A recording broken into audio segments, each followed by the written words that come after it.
Just kidding. Taking the day off. Not going to play today.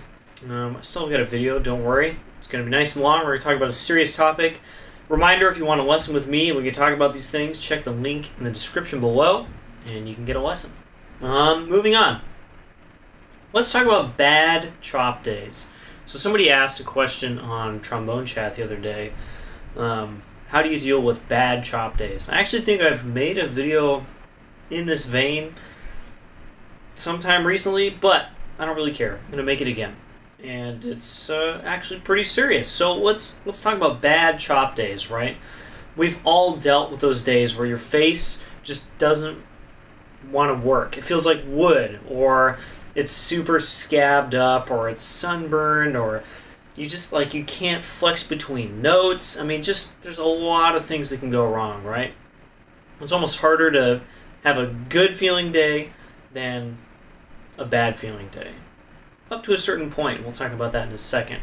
Some examples like mornings. I remember in high school, we had jazz band at 7:10 in the morning. Every morning. I would roll out of bed at 7:05, drive straight to school, jump out of my truck, go to jazz band. I'd be there like 10 minutes late every single day. And then play lead trombone, which is not the best thing to do with no warm-up, just straight out of bed, right? That's not a good chop day. I've talked a lot about travel. I hope I'm better now, but I've always had a hard time traveling and then ending up on the other side and being able to play well. I've always had to take 3 or 4 days and just be like, what? How does my face work? And I think I'm better at that now. I haven't had a chance to really test it. Hopefully we'll soon. Fingers crossed. Another example might be marching band when you're in band camp and you're just playing for 8 hours a day, and then you have to come back the next day and then do it again and come back the next day and do it again. And the face just never feels good, right? So we can't deal with it, with the bad chop day, until we know why it's a bad chop day. Instead of dealing with the symptoms, not being able to play, we need to deal with the root causes of why you're not able to play. And I spent a really long time not understanding this, even through grad school.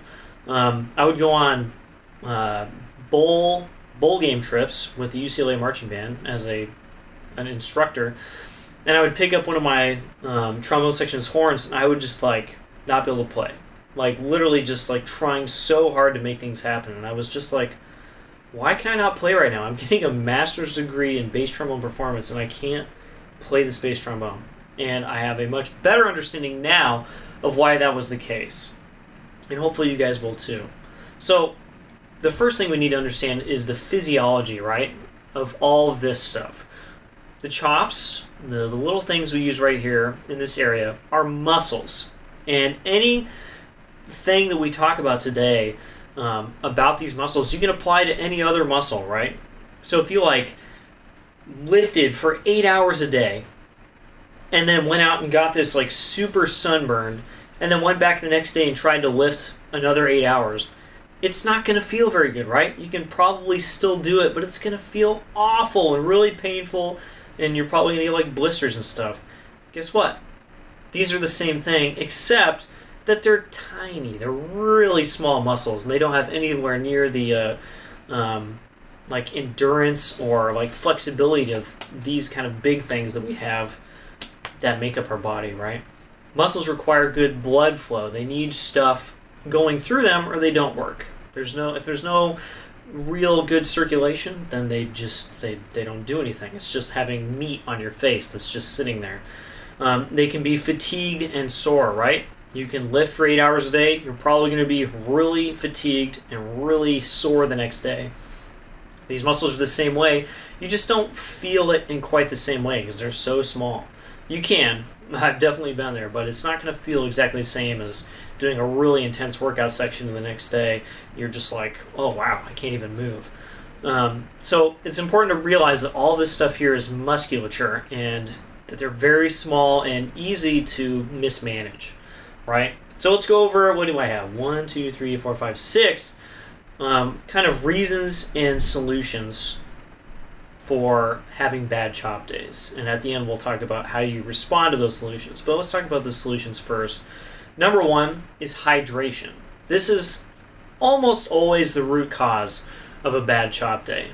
Like getting up in the morning, just driving straight to school and playing. Have I had any water? Actually, my water bottle right here. I probably haven't had enough, right? Travel. You spend 18 hours in a plane, get off the plane and try and play trombone, you're probably dehydrated. Most of the high school kids I teach just don't really drink water. Just don't. It's not a thing, right? Hydration. That's the number one thing. It's always the first thing to check. And importantly, stick to water. Water's the best thing for you. It's the best way to not feel awful. Like Gatorade, coffee, that stuff doesn't count, right? Water is the way to go. So number one is water. And that is because, of course, we need the circulation. And that's not happening if your blood is all thick because you don't have enough water in you to actually move things around. Water is your number one friend. And it also makes this stuff nice and hydrated, the outside surface, so that it's not all dry and cracked and bad feeling, right? Number two, having a consistent, efficient setup with your embouchure. There's my first buzz for the day. That's my only buzz for the day. This one, I'm putting second on the list because it's highly important, but I think water trumps it just by a little bit. And this is the one that usually got me in trouble as a master student bass trombonist. I could play pretty well, but I had to have exactly the right conditions because my face setup was not super great. If it were cold or if I weren't using the instrument, all sorts of different things, my system just went out the window. And it's because I didn't really understand what I was doing. So having a very consistent, efficient, not pressure-based way of playing means that you can kind of play anytime. I remember watching a video, an interview with Michael Mulcahy in Chicago Symphony, and he was interviewed at the Grand Teton Music Festival, I think. And he was sitting outside in the sun in Teton, which is like 6,000 feet in elevation. So it's pretty dry. It was kind of windy. The sun was on him. And watching the video, I was just like, there's no way he can play. Like having a dried out face, he's already dehydrated because he's just sitting outside. It's at high altitude, which dehydrates you even more. And then he just has his trombone in his lap, and there's a couple points where he just brings the trombone up and plays really beautifully with no problems at all.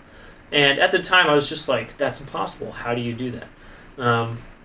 If you have a really consistent, efficient way to play, it kind of doesn't matter. Except for like some extreme circumstances, you can just play. We also did an interview with Alex Iles on Downstream, the podcast that I co-host, and he had to do a recital in Hong Kong on really short notice, like 2 weeks. Just flew out and played a recital. And I talked to him, I was like, how did you do that? How do you, he literally flew out and played the recital the next morning or something, so it was super jet lagged.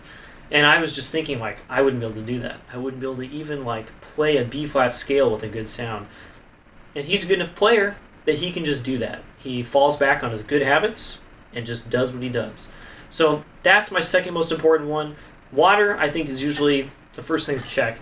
But you have to be able to play well, or when you change circumstances, no matter what they are, it kind of doesn't matter. The third one on my list is to warm up the body. Right? We need that circulation in the lips. It helps to have some water in your system, but you also have to have that blood flowing. And for example, me getting up in the morning, just running straight to jazz band, I'm not actually running, I'm just getting in the car and sitting there and getting jazz band, sitting in a seat. I'm not going to be able to play because I have no circulation. And I ran into this a lot. My body likes to kind of go into comatose mode. Like that, even during an orchestral rehearsal, I'll sit in the back and my hands will get all cold, my feet will get all cold, and I'll just not circulate. And then I can't play. So it's really important to have circulation in your body. These days, I take a nice walk before I play. Actually, I take a run before I play every day, and that feels really good to me. But in the real world, I usually ride my bike or I walk before I do any kind of playing because you have to have the blood circulating, or these muscles just don't work. So that's really important. Also, I haven't talked about this yet, but air, right? We need air to play.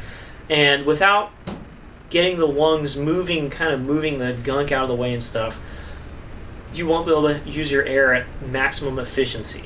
I don't have a lot of stuff about air in here because I think that warming up the body just kind of covers all of that. So make sure you're doing something to move before you're trying to play at a high level. It's just not worth it trying to play really well unless you've done some of these things, right?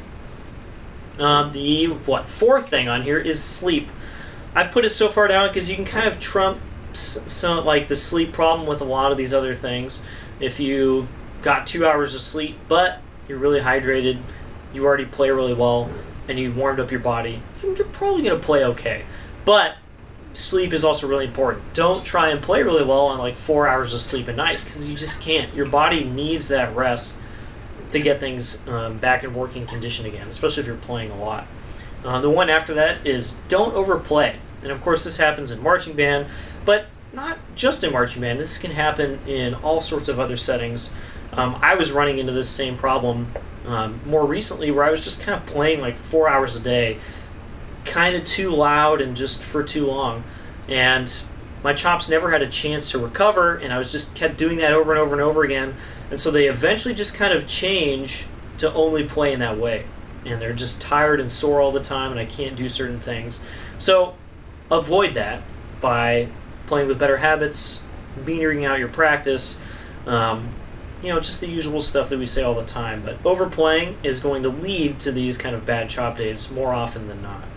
And the last one, just kind of an easy physical thing. If you know you're going to be out in the sun, 1, drink water. We talked about that. And 2, put sunscreen and or lotion on your face. I use a men's face lotion, not that it really matters, that has SPF 20 in it, and I put that on every day. But I especially to make sure to put that on when I'm out in the sun. And I'll put on higher SPF because obviously pretty white. I'll put that on if I'm going to be in the sun, because if you get sunburned, kind of none of these things really matter. Even if you play really well, you're not going to be able to play. So that's the list right there. 6 things? Yes, those 6 things that are problems that lead to bad chop days. I'm sure there's more, but these are the kind of ones that I thought of. Now, there's 3 different responses you can have to a bad chop day. Once you realize you're having one, you like get out the horn, and you're like, oh no, it's one of those days. Here's the 3 options you have.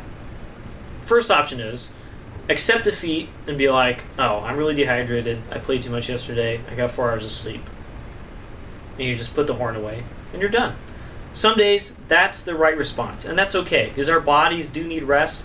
You don't need to play every day, every single day, but sometimes you don't have this option. So moving down the list, and this is the one I usually do, and it's not always successful, is be like, oh, I'm having a bad chop day.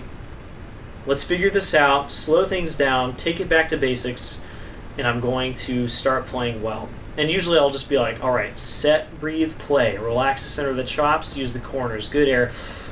And after maybe up to like half an hour, I'll figure things out and I'll start playing better. I kind of made this video because I think 3 days ago I had one of these days where I was like, oh my God, everything feels awful.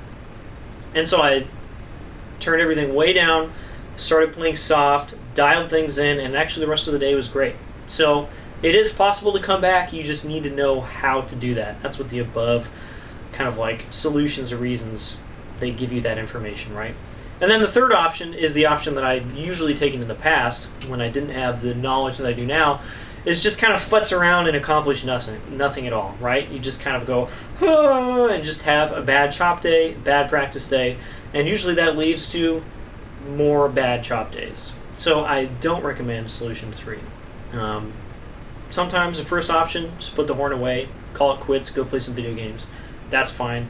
And sometimes fight through it, usually by not fighting, by relaxing and doing easier things and just playing well.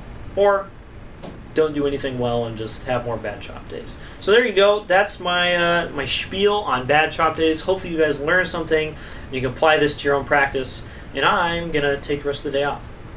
See ya.